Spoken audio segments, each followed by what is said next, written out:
Hello everyone, Assalamu alaikum. Welcome back to my channel. இன்னும் ஒரு யூஸ்ஃபுல்லான வீடியோ ஒன்றோட உங்களையே சந்திக்கிறதுல மிச்சம் சந்தோஷம். அல்ஹம்துலில்லாஹ் 27 நோன்பு எல்லாம் நல்லபடியாக முடிஞ்சு இப்போ பெருநாளைக்கு எல்லாம் ரெடி ஆவீங்க அப்படின்னு நினைக்கிறேன்.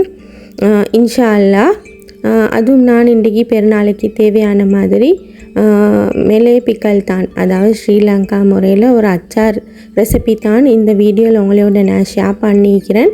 இதை பிகினர்ஸுக்கு கூட ஈஸியாக செஞ்சிடலும், அப்படி ஒரு ஈஸியான அச்சார் ரெசிபி தான் இது. ஸோ அதனால் இந்த ரெசிபி உங்களுக்கு மிச்சமே யூஸ்ஃபுல்லாகிக்கும். ஸ்கிப் பண்ணாமல் வீடியோ பாருங்கள், அப்போ தான் உங்களுக்கு இந்த வீடியோவில் அச்சாரை ஃபுல்லாக எப்படி செய்கிறேன்னு பார்த்துக்கொள்ளையிலும். இப்போ வாங்க வீடியோக்குள்ளே போவேன்.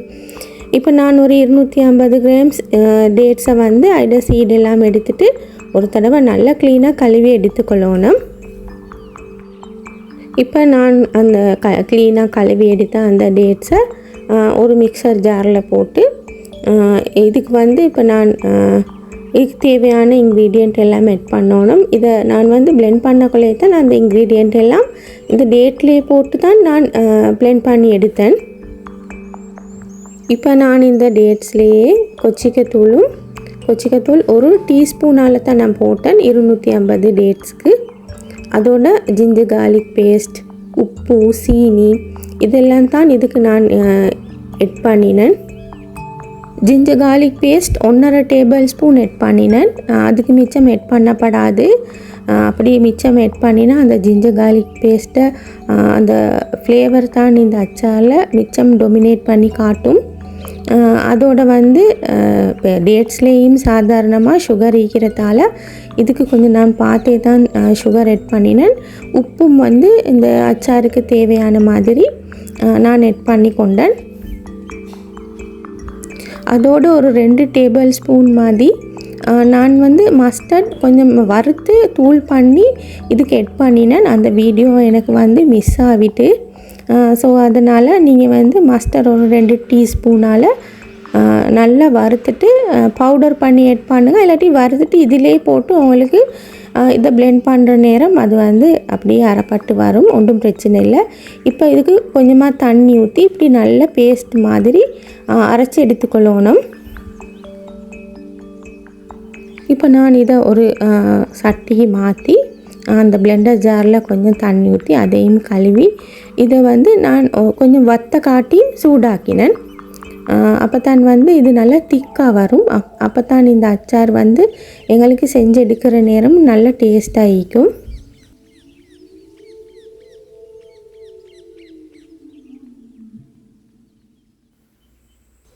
மீடியம் ஹீட்லேயே வச்சு தான் இதை குக் பண்ணணும். இப்போ பாருங்கள், இது கணக்காக நல்லா குக்காகி நல்லா வத்தி வந்திருக்கு. இது மாதிரி ஒரு பதத்துக்கு வந்த உடனே நாங்கள் அடுப்பை ஆஃப் பண்ணிடணும். அடுத்ததாக நான் ஒரு க்ளே போட்டில் தான் இந்த அச்சாருக்கு தேவையான சின்ன வெங்காயம், அதோட பச்சை கொச்சிக்காய், கொஞ்சம் நீட்டமாக வெட்டின கேரட்டும், அதோட பெரிய கொச்சிக்காண்டுவாங்க இதுக்கு கேப்சிகம், அதையும் நான் இந்த நான் க்ளே போட்லேயே நான் கட் பண்ணி எட் பண்ணுறேன். பாருங்கள், பச்சை கொச்சிக்காவை இப்படி நடுவால் கீரல் போடணும். அப்போ தான் அதுக்கு அந்த உப்பு, புளி, காரம் எல்லாம் பிடிக்கும். இதெல்லாம் நான் வெட்டுற நேரமே இதில் கொஞ்சம் சரி தண்ணி ஈக்கப்படாது. அப்போ இந்த அச்சாரம் மிச்ச நாளைக்கு எங்களுக்கு வச்சு சாப்பிட்றதுக்கு இயலாத மாதிரி தான் ஈக்கும். கொஞ்சம் சரி தண்ணி இல்லாமல் தான் இந்த க்ளே போட்டில் நான் இந்த வெங்காயம், அதோட பச்சை கொச்சிக்காய், கேப்சிகம், அதோட கேரட் எல்லாம் நான் கட் பண்ணுறதுக்கு சேர்த்து கொண்டேன். இப்போ கேப்சிகமே இப்போ நான் காட்டுற மாதிரி ரவுண்ட் ஷேப்புக்கு தான் வெட்டி எட் பண்ணணும்.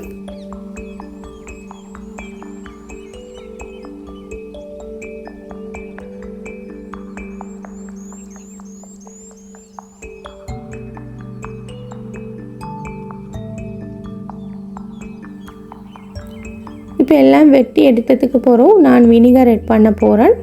பாருங்கள், இப்போ வினிகரை நான் இதை கொஞ்சம் நல்லா மூழ்கிற அளவுக்குண்டுவாங்க, அந்த அளவுக்கு நான் வினிகர் இதில் சேர்த்து கொண்டேன்.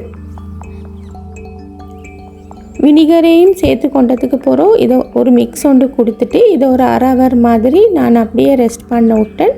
அப்போ இந்த வினிகர்லேயே இந்த சின்ன வெங்காயம், பச்சை குச்சிக்காய், அதோட கேப்சிகம், கேரட் எல்லாம் கொஞ்சம் அந்த கொஞ்சம் வெந்து வந்துடுவாங்க அந்த வினாகிரியிலே அப்படி வரணும். ஸோ அதனால் ஒரு அரை ஹவர் மாதிரி இதை அப்படியே ஒரு மூடி ரெஸ்ட் பண்ண விடணும். பாருங்கள், இது தான் நான் செஞ்ச அந்த டேட் பேஸ்ட். இது இப்படி தான் இது திக்காயிக்கோணும். இப்போ அரை ஹவருக்கு பிறகு நான் அந்த வெட்டி வச்ச அந்த வெங்காயம், பச்சை கொச்சிக்காய் அதில் இந்த டேட் பேஸ்ட்டை போட்டு நல்லா மிக்ஸ் ஒன்று கொடுத்ததுக்கு பிறகு ஒரு நைட் ஃபுல்லாக இதை வைக்கணும். அப்போ தான் இந்த பிக்கிள் அதாவது அச்சார் நல்ல ஒரு பதத்துக்கு வந்திக்கும்.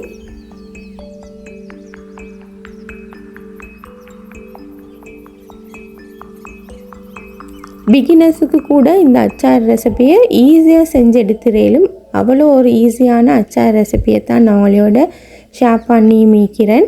கட்டாயம் இந்த அச்சார் ரெசிபியை இன்ஷா அல்லாஹ் வர இருக்கிற இதுக்கும் நீங்கள் ட்ரை பண்ணி பாருங்கள். இந்த அச்சாரை எங்களுக்கு சாதாரணமாக பிரியாணிக்கு, மந்திக்கு, அதே மாதிரி பிளெயின் ரைஸுக்கு, அதோட கீ ரைஸுக்கு, எல்லோ ரைஸுக்கு எல்லாம் எங்களுக்கு எடுத்துக்கொள்ளையிலும் அவ்வளோ டேஸ்ட்டாக சூப்பராக இருக்கும். இதை ஒன் டே ஃபுல்லாக அப்படியே ரெஸ்ட் பண்ண வச்சு அந்த அச்சார் நல்ல பதத்துக்கு வந்ததுக்கு போகிறோம். எங்களுக்கு ஒரு பக்கெட் ஒன்றில் போட்டு ஃப்ரிட்ஜில் நார்மலாக ஃப்ரிட்ஜில் வைக்கலும். அப்போ எங்களுக்கு தேவையான நேரம் இந்த அச்சாரை எங்களுக்கு யூஸ் பண்ண எடுக்கலும். ஒன்றுமே ஆகாது. ஆனால் எடுக்கிற நேரம் எங்களுக்கு கொஞ்சம் கைப்படாமல் ஒரு ஸ்பூனை வச்சு எடுக்கணும். அதே நேரம் ஸ்பூன்லேயும் கொஞ்சம் தண்ணி இல்லாமல் பார்த்துக்கொள்ளணும். இல்லாட்டி இது கொஞ்சம் பழுதாகிற தன்மையாக இருக்கும். ஸோ அதனால தான் ஸ்பூன்லேயும் கொஞ்சம் தண்ணி இல்லாமல் இதை எடுக்க பாருங்கள். ஃப்ரிட்ஜில் இந்த எடுக்க பொக்கலை. இந்த மேலே பிக்கலை நான் இந்த ஈதுக்கு தான் இன்ஷா அல்லாஹ் செஞ்சு எடுத்துக்கொண்டேன். அடுத்தடுத்து எங்களுக்கு இதுக்கு உண்டான நிறைய வேலைகள் இருக்கும். ஸோ அதனால தான் இப்படி ரெசிபி எங்களுக்கு செஞ்சு வச்சா எவ்வளவு நாள் வேண்டுமென்னாலும் வச்சு எடுத்துக்கொள்ளையிலும். ஸோ அதனால தான் இந்த மேலே பிக்கலை கொஞ்சம் நேரத்தோடையே செஞ்சு நான் ஃப்ரீஸ் பண்ணுவோம் அப்படின்ட்டு தான் இன்றைக்கி இந்த மேலே பிக்கலை செஞ்சு அவங்களோட இந்த ரெசிபியை ஷேர் பண்ணினேன்.